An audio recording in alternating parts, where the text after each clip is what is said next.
Hi friends, welcome to Akshu Tharika channel. இன்றைக்கி நம்ம அவசரமாக ஒரு 10 மினிட்ஸில் தக்காளி குருமா 1 பாட்டில் எப்படி செய்யுது அப்படிங்கிறத பார்க்கலாம் வாங்க.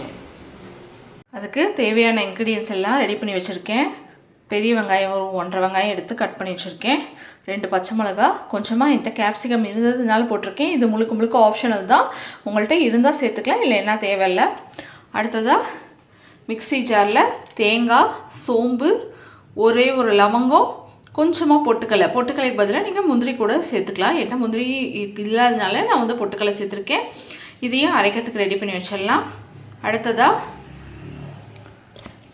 இதில் கொத்தமல்லி, கொஞ்சமாக புதினா, ஒரு பச்சை மிளகா, ஒரு 6 தக்காளி எல்லாம் போட்டு அரைக்கிறதுக்கு ரெடி பண்ணி வச்சுருக்கேன். இதெல்லாம் அரைச்சிட்டு அப்படியே 1 பாட்டில் தாளிச்சு விட்டுலாம் வாங்க.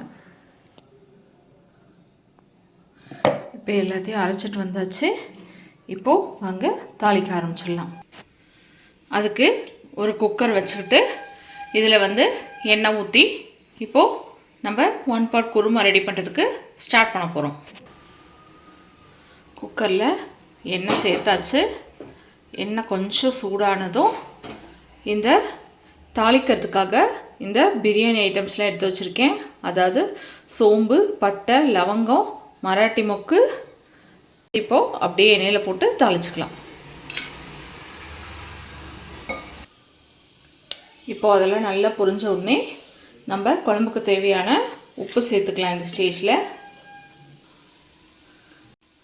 அடுத்ததாக நம்ம நறுக்கி வச்சுருக்க பச்சை மிளகா, வெங்காயம் எல்லாத்தையும் உள்ளே சேர்த்துக்கலாம். இப்போது இந்த வெங்காய தக்காளி நல்லா வணங்கிட்டு இருக்கும் போதே இதுக்கு தேவையான மசாலா தூள் எல்லாம் சேர்த்துடலாம். மஞ்சள்தூள், மிளகாய்த்தூள்,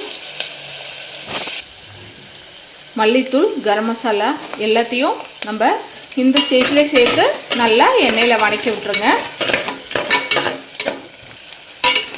நல்லா வெங்காய தக்காளி எல்லாம் மசாலா கூட வதங்கி வந்ததுக்கப்புறம் நம்ம அரைச்சி வச்சுருக்க தக்காளி பேஸ்ட்டு இது கூட சேர்த்துக்கோங்க. நம்ம அரைச்சி வச்சுருக்க தக்காளி பேஸ்ட்டு இது கூட சேர்த்துக்கணும். வெங்காய தக்காளி பேஸ்ட்டு சேர்த்து ஒரு நிமிஷம் கழித்து நம்ம அரைச்சி வச்சுருக்க தேங்காய் பேஸ்ட்டையும் இதுக்குள்ளே சேர்த்துடலாம்.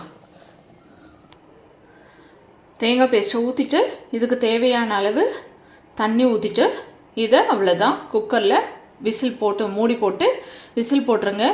ஒரு 2 இல்லை 3 விசில் வந்ததுக்கப்புறம் ஆஃப் பண்ணி எடுத்திங்கன்னா சூப்பரான 1 பாட் தக்காளி குருமா ரெடி ஆகிடும். ஓகே, நம்ம இதை க்ளோஸ் பண்ணிடலாம். அப்புறம் நம்மளோட 1 பாட் குருமா ரெடி ஆகிடுச்சு. 2 விசில் விட்டு எடுத்தாச்சு. இப்போ எப்படி இருக்குது அப்படிங்கிறத பார்ப்போம். ஒரே ஆவி அடிக்குது. வா, சூப்பராக நம்மளோட குருமா ரெடி ஆகிடுச்சு. இது மேலே அப்படியே நம்ம கொஞ்சமாக கொத்தமல்லி தூவி அப்படியே சர்வ் பண்ணிக்க வேண்டியது தான். சூப்பராக நம்மளோட 1 பாட் குருமா வித் 10 மினிட்ஸ்க்குள்ளே சூப்பராக ரெடி ஆகிடுச்சு. நீங்களும் உங்கள் வீட்டில் ட்ரை பண்ணி பார்த்துட்டு எப்படி இருக்குது அப்படிங்கிறத கமெண்ட்ஸில் சொல்லுங்கள். பாய்.